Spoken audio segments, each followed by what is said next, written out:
one of my favorite books about Lincoln is Lincoln's Men, where he went and visited the troops, and he was on his horse and his legs were really long and he looked like a misfit. And he was very vulnerable with his men, and they came to love him and adore him. He went to places that people didn't want to go. So I look at Lincoln and say, he had these flaws, he had these frailties, and yet he kept going.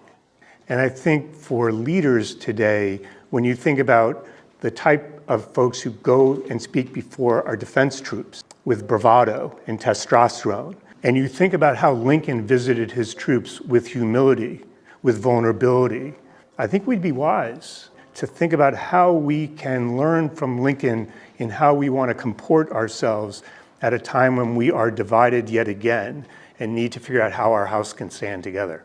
A lot of times people, when they reflect on Lincoln, think that he's great because of the work that he did. Lincoln did great things. I don't want to take that away from him. But people loved him when he was alive because of how human he was. This mythological Lincoln is something that happened to him after he died. But what I think it also has done is set up this impossible perspective of that society projects onto all of our leaders that I think we see from time to time that they try to live up to, that is just not, it's not real.